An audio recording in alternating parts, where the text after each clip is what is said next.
Are they really legends? Are these cars as great as enthusiasts claim?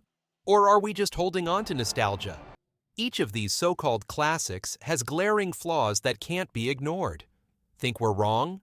Think we're wrong? Tell us why in the comments. Just be prepared to defend your favorite because we've laid out the facts. 1965. Plymouth Belvedere 226 HEMI. Let's start with the engine everyone loves to brag about. The 426 cubic inch HEMI V8, churning out a claimed 425 horsepower. Impressive, right? But here's the thing. What good is all that power when the car can't handle it? The Belvedere 2 was built on an uninspired chassis with suspension so archaic, it turned every drive into a wrestling match with the steering wheel. Sure, it could rocket down a drag strip in a straight line, but throw in a curve or a pothole, and it was like riding a runaway train. And don't get us started on the overheating issues. Owners constantly battled with the engine's tendency to overheat, even during casual drives. It was a nightmare to maintain and sucked fuel faster than a sinkhole swallows water. Still think this is the pinnacle of muscle cars? Tell us in the comments.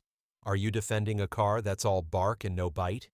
You might disagree with every car on this list, but wait until we uncover the truth about the last car.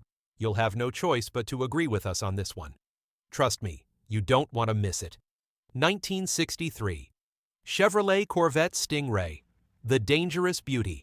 The 327 cubic inch V8 in the 1963. Corvette Stingray could produce up to 360 horsepower, delivering a 0 to 60 time of around 6 seconds. Sounds amazing, right? Now let's talk about the reality. That sleek split-window design everyone drools over? It came at the cost of functionality. The rear visibility was so poor, it felt like driving blind. Enthusiasts might argue that it's a classic, but let's be honest, what's the point of looking good if you're a hazard on the road? Mechanically, it wasn't much better. Early models were plagued by oil pressure drops, overheating, and a twitchy handling setup that made high-speed driving more terrifying than thrilling. The Stingray might be a poster child for Corvette fans, but when you peel back the nostalgia, it's a flawed beauty that valued looks over substance. Change my mind. 1978 Ford Pinto, the rolling fire hazard. Let's cut straight to the chase. The 2.3-liter inline-4 in the 1978 Ford Pinto offered a pathetic 88 horsepower and a top speed that barely broke 85 miles per hour. Forget performance. This car couldn't outrun a minivan. But speed isn't even the Pinto's biggest issue. No, that honor goes to its infamous exploding fuel tanks. One minor rear-end collision, and you were driving a ticking time bomb. Even if you survived the safety flaws, you were stuck with a car that felt like it was held together with duct tape. The interior was cramped, the build quality was laughable, and mechanical reliability? Don't make us laugh. If you think the Pinto deserves respect, let us know in the comments, though you might want to have a fire extinguisher handy. 1967.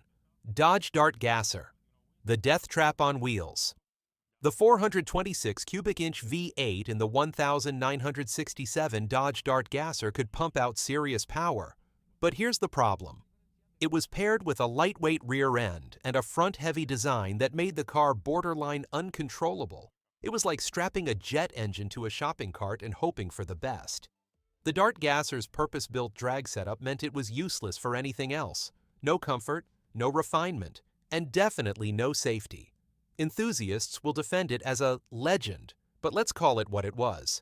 A one-trick pony that prioritized speed over sanity. Disagree? We dare you to drive one at full throttle and still argue it's a great car. 1968 Dodge Charger, a movie star with real-world issues. Yes, the 1968 Dodge Charger had a 440 cubic inch V8 capable of 375 horsepower and a top speed of 145 miles per hour. But let's not ignore the elephant in the room.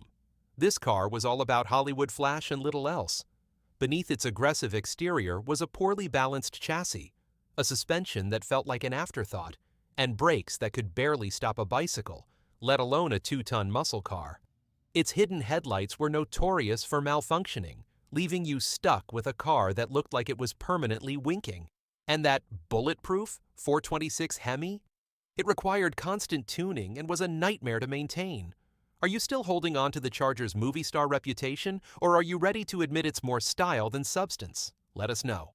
1958 Chevrolet Impala. The 1958 Chevrolet Impala came with a 348 cubic inch V8, offering a modest 280 horsepower.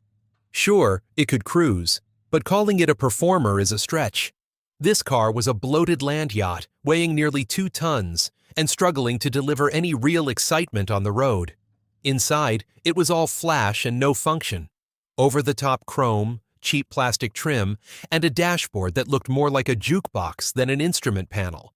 Mechanically, the Impala was prone to rust, electrical issues, and poor handling that made every corner feel like a gamble. Still think the Impala deserves its classic status? Drop your defense in the comments. We're waiting. 1971 Plymouth Hemi Cuda. The 426 Hemi V8 in the 1971. Plymouth Cuda boasted 425 horsepower and could hit 0 to 60 in about 5.6 seconds. Impressive numbers, sure. But let's look at the bigger picture. The Cuda's suspension setup couldn't handle the power, turning every hard acceleration into a fishtailing mess. Cornering? Forget about it.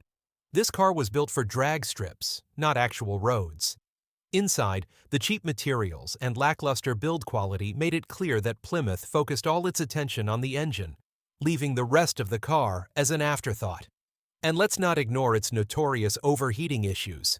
For all its muscle car swagger, the Cuda was an unreliable, poorly balanced machine. Agree or not, we want to hear your take. 1965 Pontiac GTO. The 1965 Pontiac GTO had a 389 cubic inch V8, capable of 360 horsepower. But let's be honest, it was more hype than performance. Its drum brakes were woefully inadequate, making stopping from high speeds a white-knuckle experience. The handling? Sloppy at best. With body roll that made cornering a chore.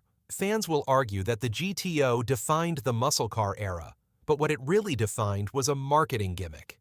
Its cheap build quality and lack of refinement made it a car that was fast in a straight line and useless everywhere else. Convince us otherwise, we'll wait. 1969 Ford Torino 428 Super Cobra Jet. A heavyweight misstep. The 428 cubic inch V8 in the 1969 Ford Torino Super Cobra Jet pumped out 335 horsepower. But its nearly 4,000-pound weight held it back. This car struggled to compete with lighter, nimbler muscle cars, and its handling was abysmal, thanks to its outdated suspension. Ford tried to market the Torino as a serious performer, but overheating engines, weak brakes, and bland styling told a different story. It may have been fast in a straight line, but in every other category, the Torino fell flat. Think differently? Let's see your argument below. 1961 Plymouth Fury Convertible. The 318 cubic inch V8 in the 1961 Plymouth Fury Convertible delivered just 230 horsepower, making it one of the least exciting cars of its time.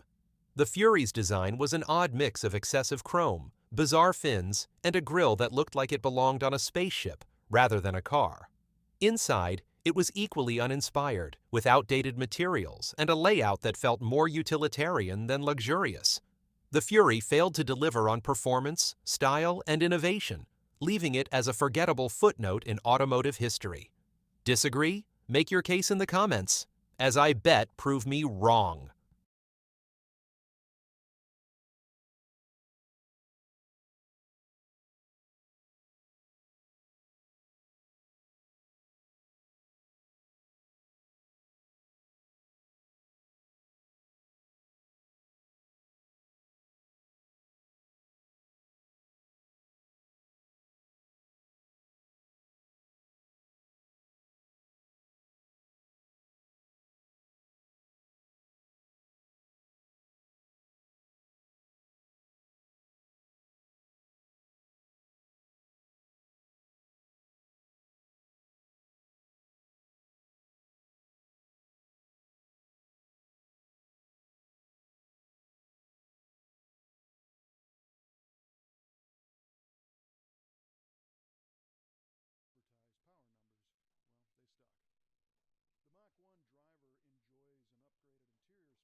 addition to the added style outside the car, complete with comfort weave bucket seats, wood grain dash trim, and 1969 only red footwell inserts in the black carpeting.